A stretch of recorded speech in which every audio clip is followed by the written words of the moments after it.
Good afternoon. My name is Diego, and I will be your conference operator today.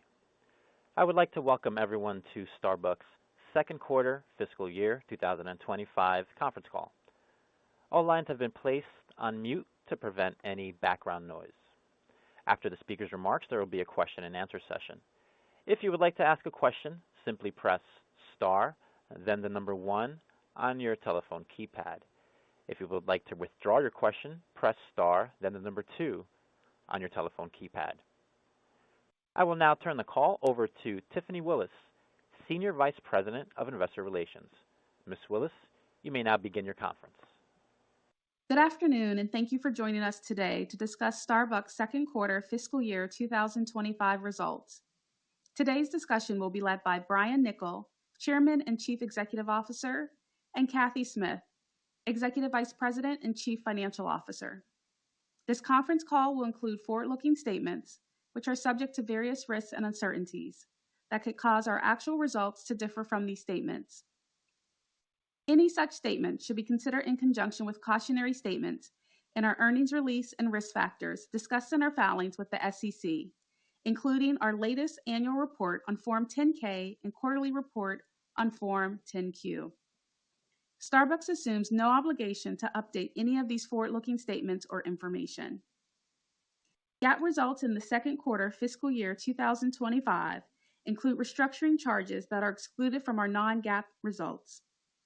Revenue, operating margin, and EPS growth metrics on today's call are all measured in constant currency and represent non-GAAP measures.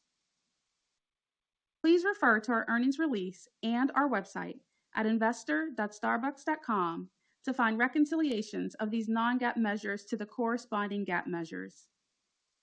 This conference call is being webcast, and an archive of the webcast will be available on our website through Friday, June 13th, 2025. And for your calendar planning purposes, please note that our third quarter fiscal year 2025 earnings conference call has been tentatively scheduled for Tuesday, July 29th, 2025. And with that, I'll now turn the call over to Brian. Thank you for joining today.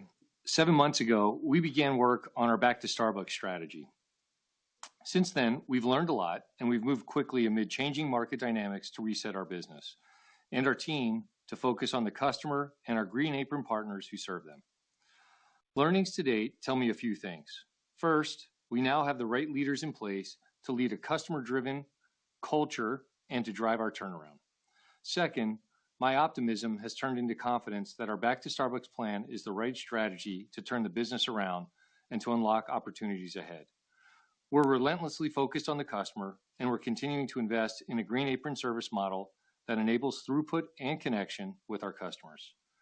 We're also reestablishing our coffee houses as a third place where customers spend time and build community.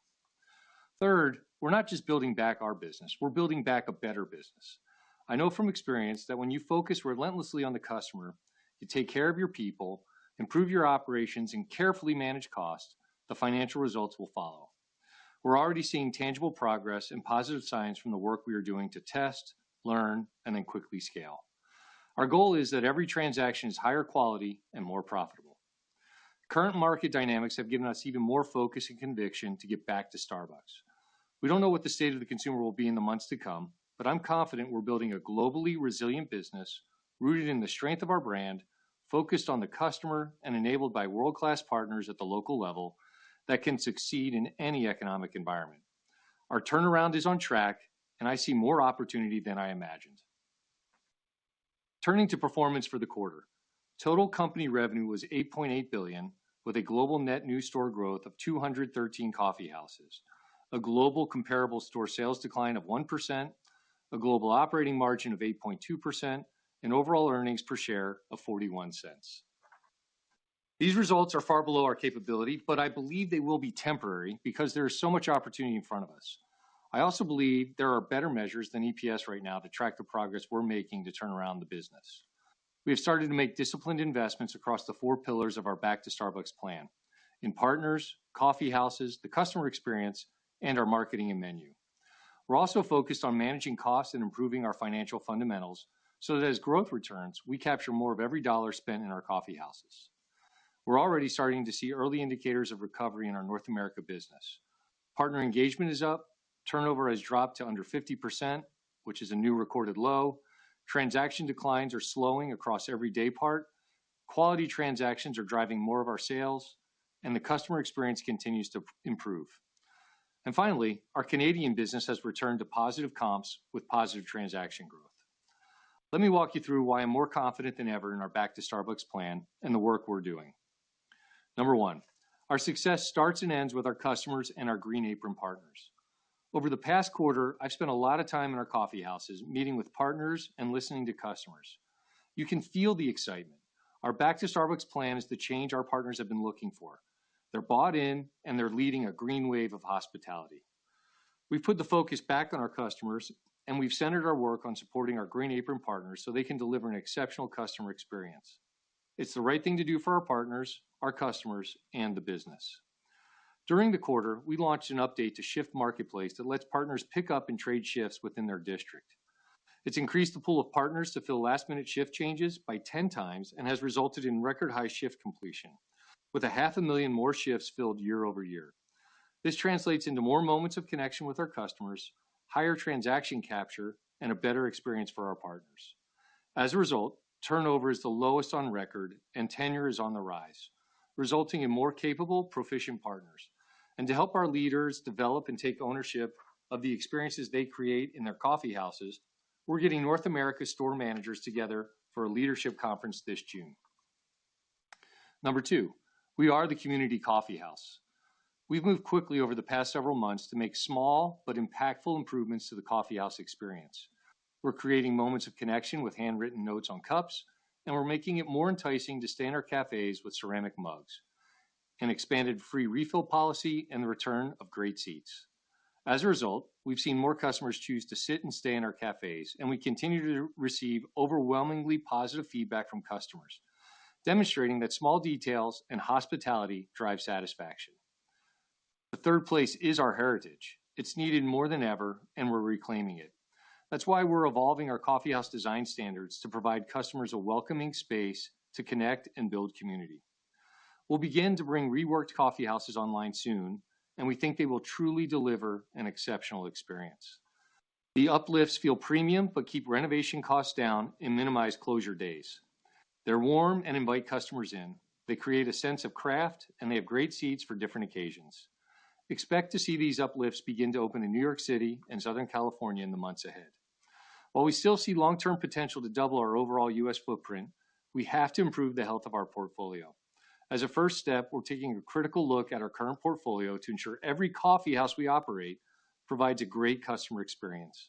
And we're beginning the work to build a stronger long-term development pipeline that is better mapped to growth markets and delivers improved unit economics. Number three, delivering the customer experience to win the peaks. Using a test and scale approach to win the peaks, we're shifting our focus from beverage production to craft and connection. We're finding through our work that investments in labor rather than equipment are more effective at improving throughput and driving transaction growth. Learnings last quarter came from a 700 coffee house staffing and deployment pilot. It confirmed that the right staffing combined with the right deployment improves speed of service and connection while growing transactions. We also began testing a new order sequencing algorithm.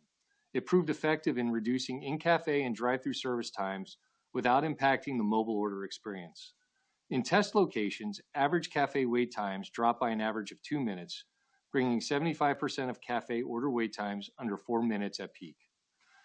Building on feedback from partners and these learnings, we're investing strategically in labor to optimize our operations, bring back a premium experience, and better support our partners throughout the peak and the balance of the day. Beginning in May, we'll scale a new Green Apron service model to more than 2,000 of our U.S. company-operated locations and to more than a third of our U.S. coffee houses by the end of this fiscal year. This new model combines and unifies new service standards and expectations, changes to partner plays and deployment, streamlined routines, and our order sequencing algorithm. I'm confident, based on our pilot work and spending time with store managers and Green Apron partners across the country, that this new model would create more flexibility within our operation, improve peak throughput, better capture demand, deliver a more premium customer experience, and accelerate transaction growth. As we improve partner deployment and the technology supporting them, we're also rethinking our approach to equipment development and deployment. We've paused the continued rollout of our CapEx-heavy Siren cold and food equipment and have chosen not to move forward with the deployment of cold press, cold brew equipment. We believe this evolved, labor-focused approach has more potential to improve throughput and connection while minimizing future capital expenditures on equipment. Looking forward, we're on track to fully roll out Clover Vertica brewers in the U.S. With equipment already installed in 70% of our company-operated coffee houses. And this summer, we'll begin to push an update to the Starbucks app that lets customers schedule their mobile order pickup and improves price transparency throughout the order process. Number 4, reintroduce the Starbucks experience to the world. We're reintroducing the Starbucks experience to the world through a focus on brand and coffee storytelling and an overhauled approach to product innovation. We kicked off Q2 with a new U.S. brand campaign, and tied to the launch, Starbucks Monday invited customers into our coffee houses for a free brewed coffee after the big game. It generated record-breaking customer engagement and drove our second highest Monday gross sales day ever. Customers are also responding to our new ads. Within the quarter, our data shows that the percentage of customers ranking Starbucks as their first choice is the highest it's been in 2 years. On social media, too, our new fan-focused approach has increased engagement on TikTok by nearly 3 times quarter over quarter. Turning to our menu, we've continued to rationalize and update our product lineup to focus on coffee and craft, and to create room for relevant innovation that drives demand. In response to customer feedback, we recently removed sugar from our matcha, lifting matcha sales by nearly 40% versus last year. We launched a new coffee-forward cortado platform, which has quickly become a popular core offering, and we continue to educate customers on the range of premium coffee we serve, building on the strength of our Clover Vertica brewer. In the near term, we're making the most out of our beverage pipeline. This summer, we're bringing back the best-selling summer berry refreshers with pearls, launching the new limited-time iced horchata oat milk shaken espresso, and bringing new innovation to our Frappuccino platform. In the longer term, we're using an agile test-and-learn approach to build a culturally relevant innovation pipeline across beverage and food. To do this, we're developing enduring platforms that reshape the business and create long-term potential for the brand. In the coming months, we'll begin to pilot innovations that are sales-driving, brand-building, and can be executed consistently. Work is underway to craft artisanal food, including the exploration of ways to freshly bake, assemble, and serve certain items in our cafes at scale. We're using learnings from the launch of freshly baked and prepared items in the UK and other international markets to inform our test and scale approach in the US. Next, we're exploring how to lead in health and wellness with a new platform that resonates across demographics, which we expect to launch later this year. And we're looking at new beverages that create an entry point to our craft coffee and drink experiences. To help reclaim the third place and boost the afternoon day part, we're also exploring an aperitivo menu that includes sparkling beverages, sippable coffee drinks, and snackable bites. Lastly, we're beginning to move towards a more regular cadence of limited-time flavor launches inspired by baristas and our biggest fans. It's early days, but we're moving quickly to improve the appeal of our product pipeline and to support real-time, culturally relevant menu innovation. Finally, we remain on track with the rollout of digital menu boards, which are already in more than 25% of our U.S. company-operated coffee houses. They're a key unlock to market day parts differently and to introduce innovation that isn't tied to our seasonal product cycles. Turning to international, Starbucks has built a globally beloved brand, supported by a business that is executed locally in every country and every community where we operate. In a fast-changing environment, this model, underpinned by our Back to Starbucks plan, improves our resiliency and has proven effective in both challenging and good times. In the second quarter, 8 of our top 10 international markets returned to flat comp or comp growth. In the UK, we posted positive comps and have started gaining market share, with great feedback on our fresh baked launch. In the Middle East, our regional business partner returned to positive transaction comps for the quarter, and in Japan, the business posted their 16th consecutive quarter of comp growth and has increased both brewed coffee and espresso comps through a focus on the coffee house experience. To support our continued recovery and future growth, we're using learnings from international markets to inform our test and scale approach across our global footprint. And we're building on the success of our U.S. brand campaign to localize and extend our marketing across key international markets. In China, we've also seen indicators of progress following near-term changes to our product offerings, including the introduction of true taste sugar-free beverages and new price points on select products. We've got more work to do in the market, but our brand remains strong. Our business is supported by a supply chain and roasting operation that is almost entirely local, and our team continues to make progress on a market-specific Back to Starbucks plan. As we see signs of progress, I want to be clear that we remain committed to China for the long term. We see great potential for our business there in the years ahead and remain open to how we achieve that growth. Lastly, we continue to extend the reach of our brand beyond the walls of our coffee houses with our global channel business. During the quarter, we delivered relevant innovation to customers at home and on the move, including a new line of iced energy and Frappuccino light beverages in partnership with PepsiCo. In summary, our Q2 results are disappointing, especially as measured by EPS. But behind the scenes, we made a lot of progress and have real momentum with our Back to Starbucks plan. I've led other turnarounds, and everything I've seen tells me we're on the right track. I believe we have incredible opportunity in front of us that will create tremendous value for all stakeholders. At this stage in our turnaround, EPS shouldn't be used as the measure of our success. We're testing and learning with speed, and where we're seeing real change is in our coffee houses. As we scale this work across our full footprint, combined with the strength of our brand, we know we can return the business to strong, profitable growth. If you take away anything from today's call, let it be this. We are putting the customer back at the center of all we do. We're setting our Green Apron partners up for success with the best job in retail. We've got the right team in place to lead. We're confident we have the right strategy and are making the right investments to unlock opportunities ahead. And we see evidence of progress from the work we're testing and scaling, which we believe will lead to improvements in our financial results. Some of the investments we're making now will take some time to create material returns, and some elements of our plan will move faster than others.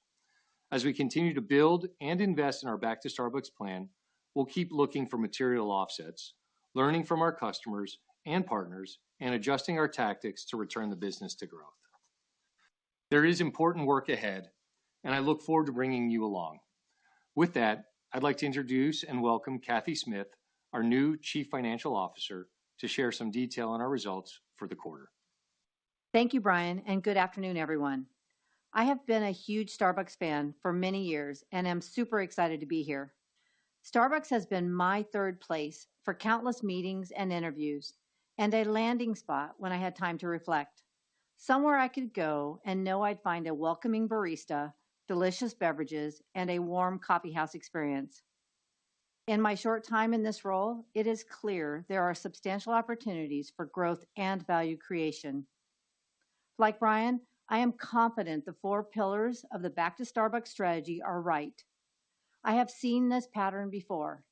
Develop the right focused strategy, test, learn, iterate, focus on the leading indicators, look for signs of progress, work on cost per transaction, then move to scale.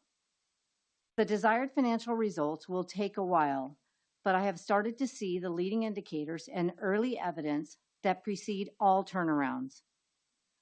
We'll maintain the discipline to ensure small investments yield expected outcomes before scaling, in service of long-term, durable growth and strong returns on invested capital. I also know that the turnaround is going to take some time. We are committed to providing transparency along the journey. I'll now cover our Q2 results. Our Q2 consolidated revenue was $8.8 billion, up 3% in constant currency to the prior year, reflecting 7% net new company-operated store growth over the past 12 months, partially offset by a 1% decline in comparable store sales. Our global comparable store sales decline was primarily due to a 2% decline in the U.S., with our U.S. transaction decline improving this quarter to negative 4%. While transactions are not where we expect them to be, we are seeing several indicators that our Back to Starbucks strategy is positioning the business on the right track. In the U.S., market share, brand sentiment, and customer contacts regarding wait times are all improving. We saw stabilization in our non-Starbucks Rewards member traffic, indicating our broad-based marketing campaign to reintroduce Starbucks to the world is resonating with our customers.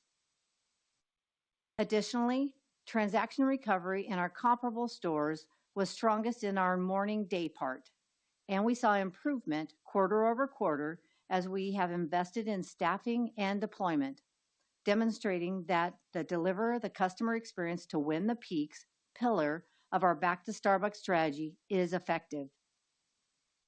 Our ticket growth in the U.S. for the quarter was 3%, reflecting annualization of prior year pricing and fewer discount-driven offers in the current year. We are driving more durable growth by moving away from highly discounted offers, building the foundation of a healthier base business to grow from. Outside the U.S., Canada experienced both positive comparable store sales and transaction comp in the quarter. Our Canadian market has benefited from food innovation that has resonated with customers, fueling 12.5% higher food sales.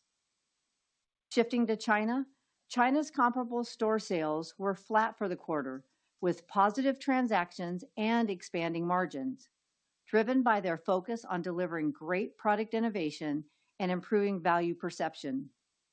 Additionally, customer and partner engagement scores improved year over year. In our international segment, we're seeing faster improvement as evidenced by 8 of the top 10 markets with flat or positive comps. Our international cafes are starting their Back to Starbucks plan from a more consistent brand experience. It's early, but it's encouraging to see positive signs. Turning to store growth, we opened 213 net new stores globally in Q2, primarily consisting of company-operated growth in the U.S. and China. While we have solid new store economics, we have room for improvement and are evaluating our global store portfolio and new store pipeline, as Brian mentioned. Our cafes will have authentic coffeehouse vibes with customers in mind. Our core model will have both cafe and drive-through with welcoming environments and efficient workflow behind the bar. We are also committed to reducing our new store build costs to drive greater new store returns. Shifting to margin, our Q2 consolidated operating margin was 8.2%, contracting 450 basis points from the prior year, primarily driven by deleverage and additional labor in support of our Back to Starbucks strategy. Our strategic and surgical addition of labor into our stores is critical for us to deliver the customer connection and experience our customers expect. While we prioritize delivering on our customer promise, we are optimizing workflow, driving efficiencies with new algorithms, simplifying our menu, and improving the layout. Although our labor investments drove margin compression in the quarter, the investment in labor allows us to capture additional demand and transactions, which will accelerate our return to growth. Shifting from margin to G&A. In Q2, G&A declined by 3% versus the prior year, driven by the lapping of certain proxy solicitation and advisory costs, and cost savings from the corporate restructuring we completed towards the end of the quarter. Last quarter, we shared our intention to include these restructuring costs in our non-GAAP results. Considering the stage of our turnaround, we may have additional restructuring costs in the near term as we evaluate our store portfolio and operations. However, we still expect that any additional restructuring initiatives will be completed within a finite period of time, and therefore have elected to exclude the corporate restructuring charges from our non-GAAP results. As Brian stated, our EPS performance in the quarter was poor. Q2 EPS was 41 cents, down 38% from the prior year, primarily reflecting the impact of expense deleverage and heightened store investments. That said, our considerable progress against our Back to Starbucks strategy might be more telling at this stage of our turnaround than EPS. We've made tangible progress on all 4 of our Back to Starbucks pillars, and while the strategy will take time to be fully implemented and produce financial returns, we are laying the foundation for profitable, durable growth. To conclude my remarks on our Q2 results, we remain committed to our capital allocation strategy and continue to invest in our business for high returns, maintain our strong balance sheet, targeting a BBB+ Baa1 credit rating, and return cash to shareholders via dividends. Shifting to broader topics, while I know you would like to have some insight into our financial outlook, I'm still learning the business and it would be premature for me to provide such insight. Although I expect our third quarter FY25 top line to follow normal seasonality, I recognize our U.S. business drives our results, and it will take time for our Back to Starbucks strategies to be fully implemented in our over 17,000 stores nationally. I know that our shareholders have many questions top of mind, so I will address 2 topics in detail: tariffs and coffee prices. Starting with tariffs, although the tariff environment continues to be dynamic, we mobilized a cross-functional team and are actively managing and mitigating risks where possible. As it relates to coffee, I'd like to first remind everyone that we source high-quality Arabica coffee from 28 countries, with the majority of our supply coming from Latin America. Our coffee team is leveraging our global footprint to further diversify and redirect coffee shipments as appropriate. Excluding coffee, our largest areas of tariff exposure include merchandise currently sourced from China and some imported beverage components. For these impacted areas, we are actively working on strengthening our supply chain, including localizing and moving production as needed. For example, for the upcoming holiday season, we have made progress mitigating our tariff exposure by shifting production to alternate sites. Now shifting to coffee prices. The market continues to be volatile, and our coffee team has done a fantastic job opportunistically building our supply and securing favorable pricing. Due to our purchasing and hedging practices, our moving average cost of coffee lags the market. As a reminder, our total cost of green coffee is typically limited to 10 to 15% of our product and distribution costs, and we continue to actively manage and balance coffee inventory with related coffee costs. In closing, while our financial results are far from Starbucks' potential, I am confident we have the right strategy and are starting to see early evidence and leading indicators. We are building new muscles to test, iterate, and scale quickly, all while focused on customers and listening to partners. I want to thank our partners who are dedicated to bringing our Back to Starbucks strategy to life. Working alongside you, I have confidence that we will deliver the experience customers crave and value creation our shareholders deserve. And with that, Brian and I are happy to take your questions. Thank you. Operator? Thank you. And as a reminder, if you would like to ask a question, please press star, then the number 1 on your telephone keypad. In order to allow as many questions as possible, we ask you to please limit yourself to 1 question at a time. We will come back for follow-up questions as time allows. Our first question comes from David Palmer with Evercore ISI. You may proceed. Thanks. I just want to follow up on some of those points that you made in the opening comments. You mentioned investments in labor and order sequencing, perhaps over equipment in terms of solving speed and throughput. And so I'm just thinking this through. It sounds like maybe more OpEx and less CapEx than what you might have thought originally, and perhaps this is going to be more of a rapid pace to the improvement that you want to get to. It's going to be more easily deployed. Are there any numbers that we can think about in terms of labor investment, maybe per store, CapEx thinking that you would be associated with this, maybe less than before, and then anything else that you can think of like that would be important from a staging perspective, because it sounds like a lot of changes are happening. Thank you. Yeah, hey David, it's Brian. Yeah, thanks for the question. And look, I think your instincts are right. What we've learned over the last couple months, specifically behind both the algorithm pilot and the labor pilot, is the combination of staffing, deployment, and technology gets us the outcomes of a great customer connection experience, as well as the right speed and throughput associated with what we want to achieve, both in cafe, mobile order, and drive-through. And so we're not seeing the need for the equipment in order to get to the customer experience that we want to provide, both on the level of speed and connection. And then, look, I think what we're doing as far as taking from pilot to scale, I can kind of share with you kind of the journey we've been on so far, right? I started with 3 stores on the algorithm, started in, 5 stores with the labor pilot, and now we'll be in roughly 1,500 stores, close to 2,000 stores by, I think, May. And then hopefully by the end of this fiscal year, we'll be over 3,000 stores with the labor program and the algorithm program.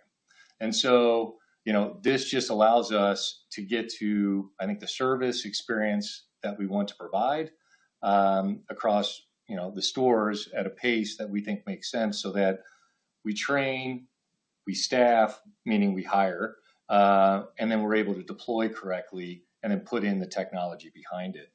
The other thing that's nice to see is we're seeing transactions respond with the improved speed of service and the better, I call it deployment / staffing to enable, the connection and the speed that we want. So I think that gives you a highlight on it. It's probably too early to say what will be the actual speed and the cost associated with it. But the one thing I would say is, and I think you heard this in Kathy's comments and my comments, is we're going to be also looking to make sure that we are very, judicious in the costs that continue to go forward in the business. Because, as we make these investments into the store, we're going to see where we can find material offsets in the business. And then obviously we're banking on some growth to come with the investment in the labor and the store experience. And, I highly, highly believe margin, then ultimately responds to, and the financial results grow with the growth of the business. Thank you. And your next question comes from Sara Senatore with Bank of America. Please state your question. Thank you. I wanted to, follow up on your last comment, which is about the margin. Margin was down in North America. It looks like most of that 600 basis points was from labor. I know you talked about that as a headwind. I guess I'm trying to understand, it feels like Starbucks has been investing pretty heavily in labor for a few years now. And I'm not sure if this is what we're seeing before you see some of the offsets, or if fundamentally the economics of the box maybe looks different than it has historically. I'm just trying to sort of piece together, it's a little slower in terms of earnings recovery than maybe some of the previous turnarounds we've seen from you, Brian. And so I can't tell if it's a macro issue, or if there's something else here that, again, says that the boxes are going to be sort of fundamentally different than they used to be. Yeah, look, I think what's been going on in the if you look back on the history, we've definitely invested in our, I would call it our employee value proposition, or the partner value proposition. But I think along those lines, over the last couple of years, we've actually been removing labor from the stores. I think with the hope that equipment could offset the removal of the labor. And I think what we're finding is that wasn't an accurate assumption with what played out.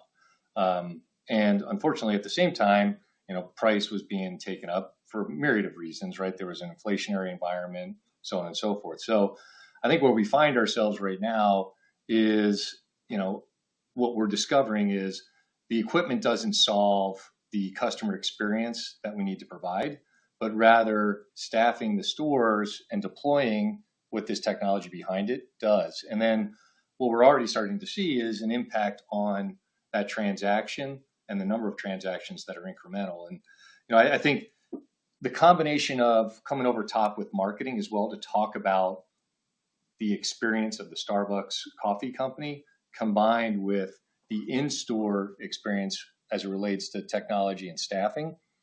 We're already starting to see some nice improvements. And just to kind of give you what I talk about there, it's like our non-rewards customers, we've seen a nice clip up in transactions. And obviously our rewards customers, where we've removed a lot of the discounting, we're seeing a lot of choppiness there because we're using our rewards program more as a coupon program as opposed to a rewards program. And so you're going to see us evolve that program going forward. But the quality of the transactions that we're building back look better. It's not discount based. I would say it's kind of the core of what Starbucks is. It's experience based. It's coffee quality based. It's drink based. So I like where we're headed. I think we're going to build back with better transactions, which sets us up for, I think, some great growth going forward. And I think margins will be part of that growth story, in the longer term. Thank you. And your next question comes from David Tarantino with Baird. Please state your question. Hi, good afternoon. My question's about the portfolio comments you made evaluating the portfolio. I was wondering if you could elaborate specifically on what you're evaluating there in terms of the existing base. And then, I guess, Brian, should we think about a slower pace of unit growth in the near term that eventually accelerates later as you do this evaluation, or are you going to continue to grow as you do this evaluation? Thanks. Yeah. So thanks, Dave, for the question. Yeah. So to answer the first part of your question, look, we have seen our cost go way up on our new builds as well as our renovations, and it's just not the cost structure we think we should have going forward, nor do I think it's necessary to have a great build and give the customer experience and the partner experience that we need to provide. So we're working hard on how we reset both renovation costs as well as new build costs. And with that, it's only logical to say, well, why don't we slow down what we're building right now? And then as we get the new design and build nailed down, we will ramp our way back up, because as I said in my comments earlier, we still believe there's tremendous opportunity to, double the store count from where we are today. I just want to double it with the right build at the right cost so that we can provide the right customer experience and the right partner experience. And so that's what we're working on right now. Actually, before I even hopped on this call, I had the opportunity to look at something that I think is pretty exciting for how we're going to have much better costs in what we build. But it takes a little bit of time to move that through the development pipeline so that it shows up in market. But I love where the team is headed on the cost side of this.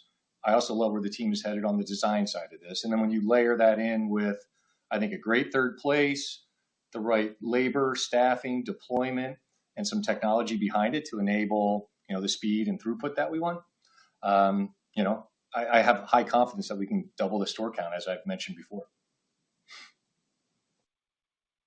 Thank you. And your next question comes from Brian Harbour with Morgan Stanley. Please state your question. Yeah, thanks. Good afternoon. Could you comment on just the menu simplification you did? I think the thought before was that, that wouldn't have too much of an impact on transactions and people sort of gravitate to other items. Is that in fact what you saw? And then, you did sort of tease some other interesting things that could come over time from an innovation perspective. How do you sort of, sequence those things, and how will you think about when is the right time for that? Yeah. Well, look, here, just on the transaction front, we still believe we're making the right decisions by simplifying, because it frees us up to do what I believe is more like platform innovation, more compelling and relevant innovation, frankly, versus hanging on to what I would say just slow movers that, I'm sure there's somebody that wishes we didn't remove it, but, they were slow movers, and we got to open space up so that we can have the big movers. To your point on transactions, one of the things that gives me a lot of optimism is just if you think about from Q1 to Q2, the percent of stores that had positive transaction comp went up by like 80%. We went from, call it 13.5% of our stores with transaction comps that were positive to now almost a quarter of our system with positive transaction comps. So I know we're making progress just by seeing how we are improving our transaction comps as it relates to our existing store base. And the nice thing is that obviously translates into what percent of stores are delivering sales comp, right? And now we're closing in on 42% of the system with positive sales comp. And the thing that's really exciting too is the morning, we're almost right around 50% of our stores with a positive sales comp. So again, we're making great progress both across the system with the Back to Starbucks programs, just on getting back to being focused on the customer, simplifying the operation for our partner, and then being very crystal clear on what are the things that we need to be spending our time on. And that is all around providing a great coffee house experience. And, I think we're starting to see it in the results. And then obviously, as I mentioned earlier, in the pilot. So the innovation that you talk about, you guys are going to chuckle about this a little bit, but we're using the stage gate process, right, to make sure that what we bring in truly does provide meaningful innovation, whether it's food, whether it's drinks, or whether it's an afternoon targeted program. I think it's just really smart of us to know how does it impact the business and how does it ultimately perform with the customer and how is it able to be executed consistently with our partners. So I'm really excited about the pipeline that we're building. To be frank, the pipeline was a little thin and we're building it back. And I think at the same token, the team's doing a nice job of taking advantage of what news we do have to make it, as big and as impactful as possible without getting in the way of what we want to accomplish in the store with the Back to Starbucks program. And I think you'll see that even coming up in the summer months as we start to roll out some new news. Your next question comes from Andrew Charles with TD Cowen. Please state your question. Great, thank you. Brian, you talked about building a globally resilient business, and with investor concerns surrounding a recessionary macro and Starbucks' underperformance in past periods of economic curation, what levers does the brand have at its disposal to protect U.S. traffic if the macro were to deteriorate further? Maybe said differently, what parts of the Back to Starbucks playbook can you accelerate if the macro becomes more challenging in the U.S.? Yeah. Hey, thanks for the question. And, look, here's what I would tell you is the one thing that we've heard consistently over and over again is getting back to this idea of the third place and the connection and doing it in a way where, we're on time with the mobile order and accurate. We're, less than 4 minutes in the cafe, less than 4 minutes in the drive-through. And then with a great seat is a real point of difference. And it is one of those things that people would say, hey, look, this is a simple everyday luxury that, I can still continue to participate in kind of regardless of what some of the economic challenges are around them is what some of the feedback we're getting. Now, if it's a major step backwards in a macro environment, of course, we'll be impacted. But my experience has been the best way to go after these things is with your best offense. And our best offense is to make a great third place with a great drink, with a great barista providing that connection. And, in the innovation pipeline, we've got some news that I think would cut through in any environment. So, some of those things you can go a little bit faster on because it doesn't require, additional equipment or anything. But, we'll recognize what's happening with the customer and we'll adjust accordingly. Thank you. And our next question comes from Christine Cho with Goldman Sachs. Please state your question. Thank you so much. I think, Brian, you mentioned the under 15 minutes goal on the mobile order delivery in the last call, and I think you've started to test the mobile order sequencing algo as well in a few of your stores. Any early thoughts here and how you size the opportunity? And can you walk us through how the partner and customer experience would change with that? Thank you so much. Yeah. So that is a pilot that we've gone from 3 stores to now we're in over 400 stores. And what I'm happy to report on is really what we're trying to do is figure out how we could continue to be on time with mobile orders while providing better speed of service and customer connection for the drive-through, the in-cafe, and then obviously the handoff as it relates to the mobile order. And the pilot has been proving just that. We've I think, pulled out over 2 minutes in the in-store time. And we've definitely seen the drive-through exceed the 4-minute goal, which is great. So we're averaging less than 4 minutes in the drive-through, and we pulled out about 2.5 minutes in the cafe.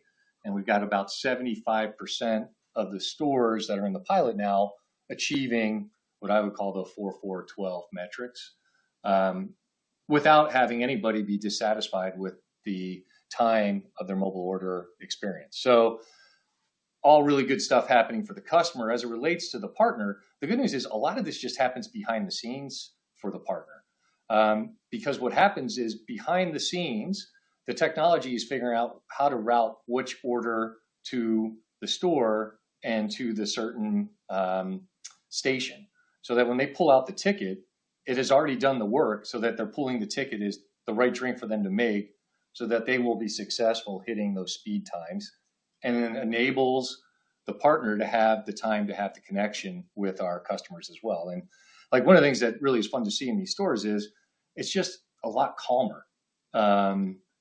People move with purpose, but it's a lot calmer. There's the opportunity to provide, great connection. And that's really what we want the technology to do behind the scenes, is just be that behind the scenes, so that our partners are set up for success to connect and do their craft with our customers on every transaction. And your next question comes from Jeffrey Bernstein with Barclays. Please state your question. Great. Thank you very much. I wanted to say hello to Kathy and throw a question your way. You mentioned ROIC and returning to strength. This was not normally a metric highlighted on Starbucks calls. Perhaps it got more attention in your prior roles. I'm just wondering if you can share metrics in your first month, how you think about the ROIC framework at Starbucks, and maybe how it might come into play as you make decisions going forward. Thank you. Thank you, and good afternoon. I look forward to meeting you soon. So I for a very, very long time, believe at the end of the day, our shareholders want really two things: give me durable, sustainable growth, and give me a good return on invested capital for the risk I'm willing to take for that growth. And so it's very, very simple to me. And so if we focus on those two metrics, I think we'll get to good outcomes for all of us and for our shareholders. That said, to your point, I think we've got a little bit of work, as Brian shared, with the portfolio. While they still give us great IRRs by most standards, not by our standards. And so we've historically done better, and I think we can do better, and we will. So we'll think about that. All the while, though, we're going to make sure we invest in the Back to Starbucks strategy, and then we'll find our offsets. I love deploying a few tools like zero-based budgeting, which will come into our vernacular this next year, which will help us get after some of those maybe stranded costs. So all of that, though, in service of durable growth and a good return on invested capital.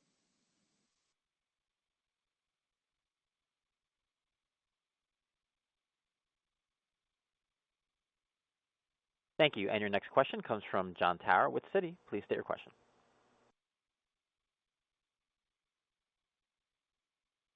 Jon Tower?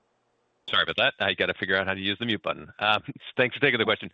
Just maybe following up to the labor pilot comment that you spoke about earlier. I think you said 1,500 stores and 3,000 stores by the end of fiscal 25. Do you see that being deployed across the whole U.S. store base over time, or is it more a select number of stores? And then maybe on top of that, do you see any sort of incentive changing for store level labor, maybe at the GM level or at the hourly level? Or do you feel pretty good about where that sits today? Yeah, so look, I do. Well, first, thanks for the question. I do see us rolling this across all of our U.S. company stores. It'll be in different forms, right? Because we have some stores that are cafe and very urban. We have some stores that are, drive-through, mobile, cafe that are more suburban. So what it ultimately looks like as far as being deployed in the store will be contingent upon the business that they run. And I'll just give you an example. I was just in Chicago last week, and they have the labor pilot in their stores. And the one store is a downtown Chicago store doing a lot of transactions, big mobile business, nice cafe business. And, not surprising, we added a lot of labor against the mobile order side of the business. And for perspective, this store is doing like 250 transactions in 30 minutes. And so the woman that runs it is Alicia, and fabulous leader. The place is just running like super smooth, no form of chaos. The customers that want to have an in-cafe experience, have a great in-cafe experience. Customers that want to just grab and go, having a great grab and go experience. And, in that place, she increased a lot of the labor towards the peak and then also some of the shoulder hours, and primarily in the mobile ordering space. And then the algorithm is going to behind the scenes help us manage how those orders flow. Versus like a suburban store, one of the things we saw with putting in this additional labor is we committed a person to just be stationed at the drive-thru. And in this case, the woman's name was Jessica. That was the store manager of this store. She's done a fabulous job of taking the labor that we're generating as a result of the peak pickup into our weekend business.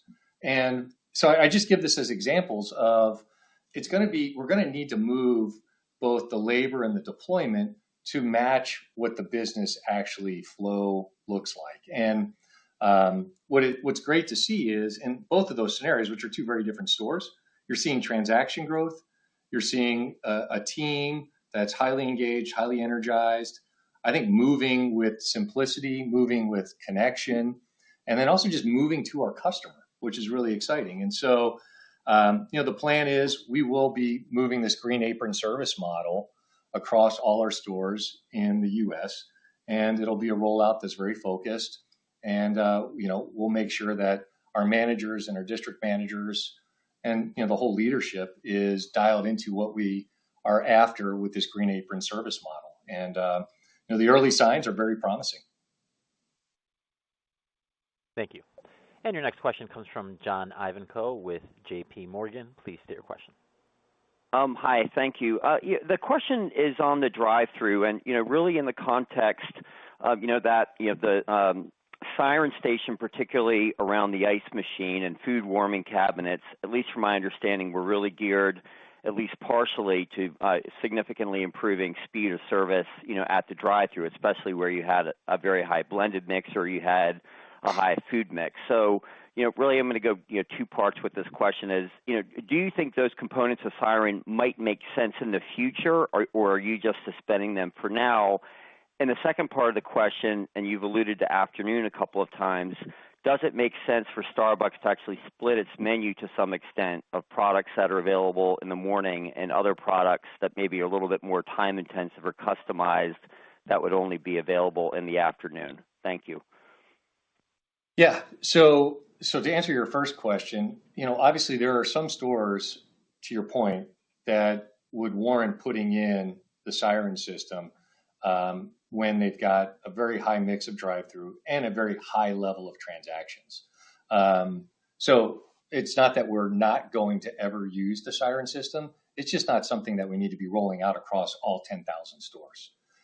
So it's going to be very targeted, and it's going to be on a very, I would say, use basis as it relates to the store has a need. And then in that case, we will implement it.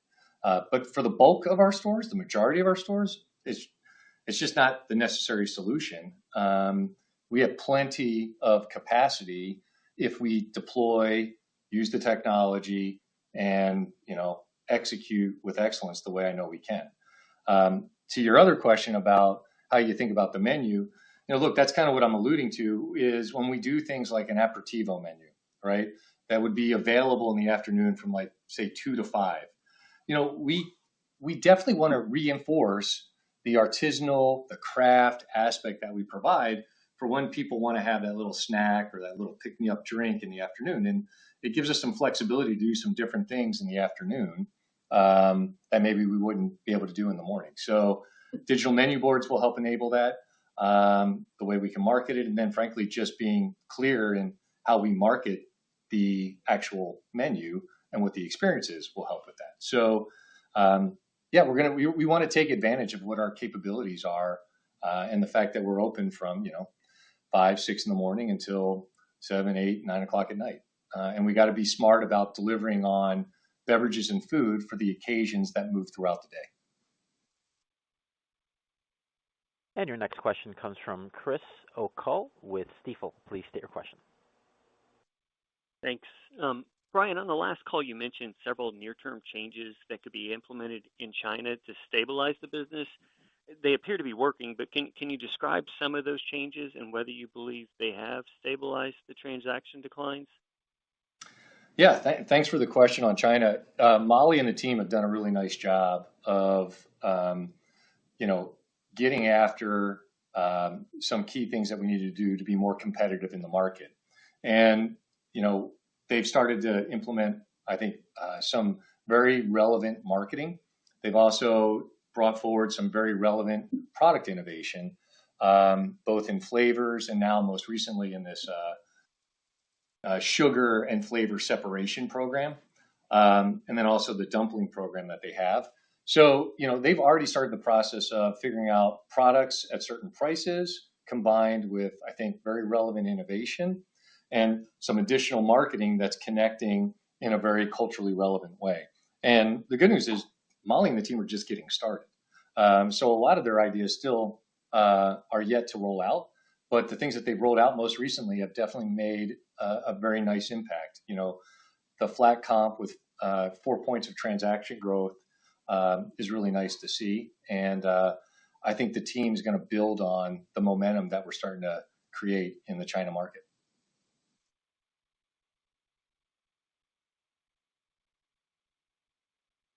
Thank you. And your next question comes from Danilo Gargiulo with Bernstein. Please state your question. Great. Thank you. Brian, this question is on pricing. And earlier you were mentioning that you had intention of not increasing prices in 2025. And arguably with general inflation rising given the tariffs, you might have a golden opportunity to be pricing below competitors and perhaps strengthen the value positioning of Starbucks. At the same time, the coffee prices are increasing. So are you planning to maintain prices in 26 as well, or will you be prioritizing margin protection? And also, can you help us quantify the impact of rising coffee prices on margin? Thank you. Yeah, so I think, as I've stated before, our intention is to not move on pricing for the balance of this fiscal year. And we've also done some other things, I think, to enhance the value proposition, like not charging for alt dairy. You're going to be seeing us on the pricing front also roll out in the app here in the next couple months, easier ways for people to navigate and get pricing transparency into their transaction, which I think is also going to help clarify things for our customers. And then look, as it relates to 2026, we're going to be working on a lot of things to figure out how we can improve margin. And, I think it'd be premature to say we got to use price as the only way to protect margin. I think we're going to be looking at ways to grow the business and also take really a hard look through the zero-based budgeting approach to understand where else there might be some offsets. Frankly, price would be the last lever I'd like to pull. But we'll assess as we get closer to 2026 and then do what we believe is the right thing for both the customer and the business and the brand. And I think your last question was in regard to coffee prices as it relates to the business. The good news for us is it's actually a small piece of the total cost of sales proposition. The team does a great job of buying coffee, and I think you've seen historically how they've done a really nice job on that, and they're currently doing a really nice job on that as well. So, Kathy, I don't know if you wanted to add any more details on it. No, just that it's typically 10 to 15% of our product and distribution costs. So as Brian said, it's small, and maybe the only other thing to layer on is our team has historically for a very long time had a great sourcing, hedging, and warehousing program that then will mute the prices both on the upside when prices are rising and when they're coming back down. So, but all of that said, I think the bigger picture is where Brian went, which is a smaller piece of our total product and distribution costs. Thank you. And your next question comes from Peter Saleh with BTIG. Please state your question. Great. Thanks for taking the question. Brian, since the fall of 24, Starbucks has embarked on pretty meaningful change, an investment behind advertising, a lot of linear TV behind sporting events, some radio. Can you just talk a little bit about the return on that investment that you're seeing, how you're measuring that, and should we continue to expect that this will be the cadence going forward, that you'll continue to invest behind linear TV and radio, maybe even increase that going forward? Thank you. Yeah, thanks. Look, we're feeling really good about how the marketing is taking hold. One of the brand trackers that we do, we just got back that brand first choice is the highest Starbucks has been since 2023. The other thing that also I'm really delighted to see is the progress that we're making with our non-rewards customers from a transaction standpoint. We were at a really big deficit in kind of that fall when I first got here, and literally every quarter it has improved from a transaction basis. And even as we enter the third quarter, I'm continuing to see further improvement. And the other thing that's really nice to see is as we've removed a lot of the discounting, we've seen higher quality transactions show up. So, it's showing up in ticket a little bit to the tune of a point, roughly. But what I'm most excited about is when you talk to customers, they're giving us feedback that, I'm really getting a better experience from Starbucks. And it's interesting. It's just little things like the barista asking me, do I want to stay or is this to go?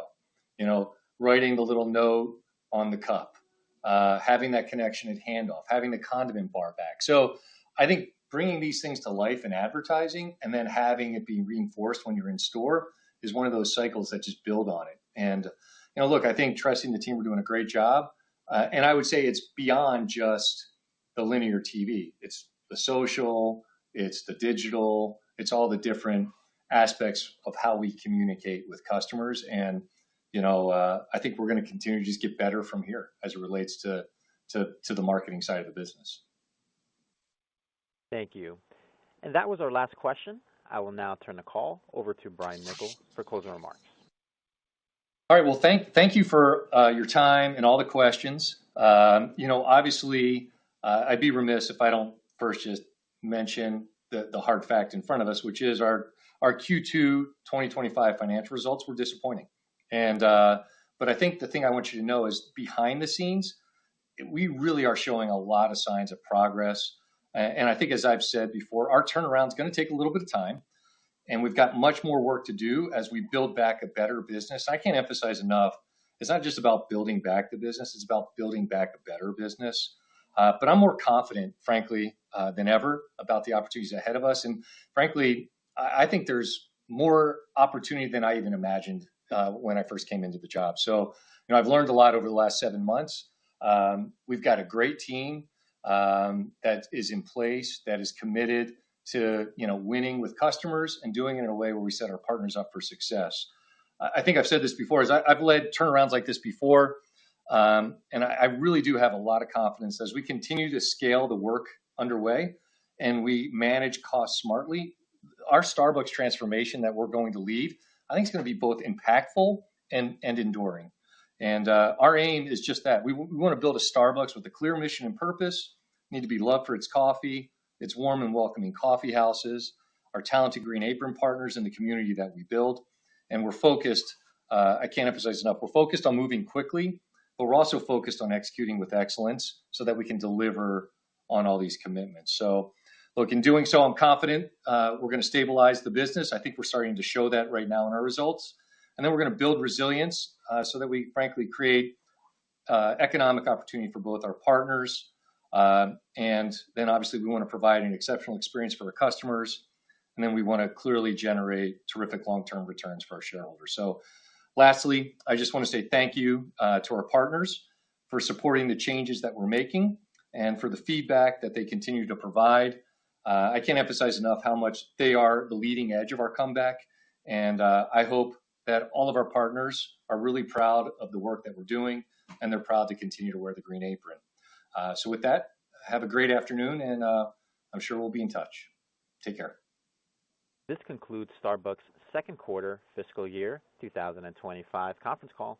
You may now disconnect.